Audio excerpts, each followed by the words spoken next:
el número de muertes en un 4%. Esto es muy importante. Redujimos la velocidad en un 10% más o menos, y eso nos llevó a reducir el número de muertes 4 veces más, prácticamente un 40%. Y hemos trabajado en otros temas también, porque este sistema de control sistematizado, control automático, que hace con que el control sea permanente en las vías, que está integrado a la infraestructura, nos permitió que nuestros policías y nuestros gendarmes pudieran trabajar en otros ámbitos, por ejemplo, en la lucha contra el alcohol. Así pudimos reforzar las sanciones y nos permitió ir con controles más dirigidos gracias a una presencia más fuerte de estos policías y gendarmes. De otra parte, también trabajamos en cuanto al uso del cinturón de seguridad, suprimiendo algunas derogaciones que existían y responsabilizando al conductor, incluso en cuanto al uso del cinturón de seguridad cuando es uno de los pasajeros. Hoy día el conductor es declarado responsable cuando, por ejemplo, un menor pasajero no lleva el cinturón de seguridad cuando va sentado en los asientos de atrás. Entonces, mejoría del sistema de control-sanción, pero también comunicación y educación. Hemos trabajado muchísimo en el tema de la comunicación y de la educación. Hay que hablar de la seguridad vial y como objetivo nos hemos propuesto la realización de campañas más vigorosas, más fuertes y más realistas al fin y al cabo, con imágenes como las que nos mostraron hace un rato, que nos muestran la realidad de los hechos. Todavía tenemos camino por delante, progresos que realizar, porque ahora solamente 30 centavos de euro por conductor son invertidos, y tenemos 20 millones de euros como presupuesto, y se necesita €1 por año por conductor para el desarrollo de los programas, y necesitaríamos entonces 60 millones de euros para desarrollar nuestros programas. También hemos trabajado en cuanto a la educación vial, para que esta educación se desarrolle desde que los niños son pequeñitos y hasta el final de la vida, desarrollando más programas escolares con certificaciones escolares de seguridad vial, con exámenes que hay que presentar en los establecimientos de secundaria, que los jóvenes entonces muy rápido entren en este entorno y ambiente de seguridad vial, es decir, desarrollar en todas partes esa cultura de seguridad vial. Eso en cuanto al comportamiento.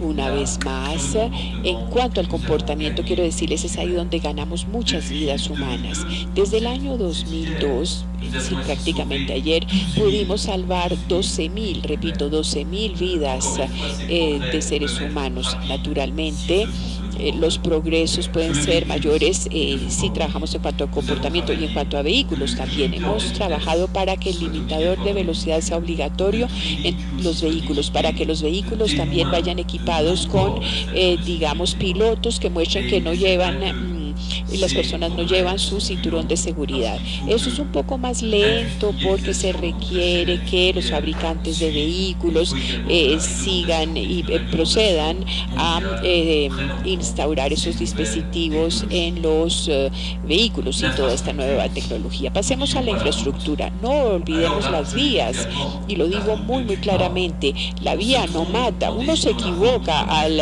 designar o al decir que la vía es el responsable, pero en cambio actuar sobre las infraestructuras y las redes puede permitir a veces evitar accidentes y sobre todo, o por lo menos limitar su duración. Y ustedes van a ver en el curso de estos días ejemplos muy concretos, sobre todo con la fabricación y la construcción de round points que permiten que permiten que haya mayor circulación y evitan accidentes. Mejorar la malla vial para limitar el número de accidentes graves, porque sabemos que las vías y las autopistas, sabemos que las autopistas son más seguras que las vías departamentales o municipales. En materia de seguridad vial, sabemos todos que tenemos que ser modestos. Ya les conté, Francia hoy día ocupa un buen lugar porque recuperó el retraso que tenía. Pero hay otros países que van a inspirarse en Francia y que van a poder ciertamente ir más adelante. Y por eso es que se va construyendo todo. Y nosotros, tengo que decirlo, tenemos dificultades porque hay puntos de resistencia. Voy a citar dos de ellos. La sobrerepresentación de los jóvenes en la accidentalidad no ha disminuido. Sí, hay menos muertes, sí, hay menos lesionados graves, pero entre esos muertos y esos lesionados graves sigue habiendo todavía la misma proporción de jóvenes en edades de 18 a 24 años. Y esos jóvenes de 18 a 24 años solo representan el 10% de la población, pero la cuarta parte de quienes mueren en carreteras son así. Y cuando un joven de 18 años muere, es un segmento grande de su vida que pierde la oportunidad de concretarse. Trabajar en eso, la mortalidad de los jóvenes es importante. También tenemos la mortalidad que se genera en bicicletas y motocicletas. En Francia también sucede. En Francia el 17% de accidentalidad. Es decir, podemos decir que una de cada cinco muertes es con vehículos, bicicletas y motocicletas. Hay que decir que en el tráfico hay una sobrerepresentación, como lo dije, de la accidentalidad que afecta a los jóvenes, a los motociclistas y ciclistas. Y es infortunadamente una triste especificidad francesa, porque hay otros países de Europa que no tienen ese tipo de accidentes con motocicletas y bicicletas. Esto era, señoras y señores, lo que les quería decir hoy.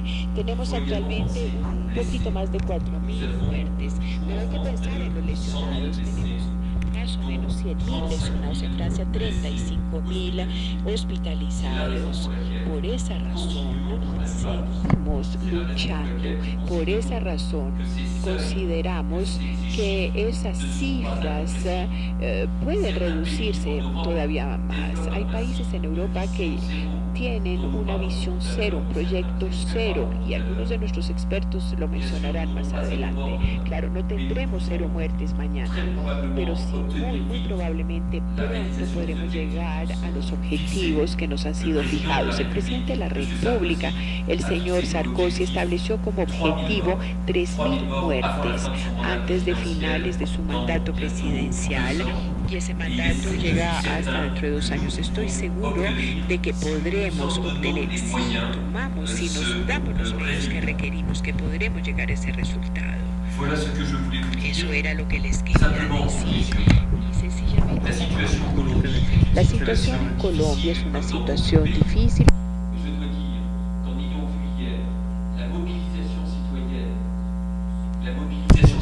La movilización de los actores locales en Medellín, donde estuvimos viendo hoy, la nutrida asistencia al seminario y la actividad en este foro, estoy convencido y persuadido que ganará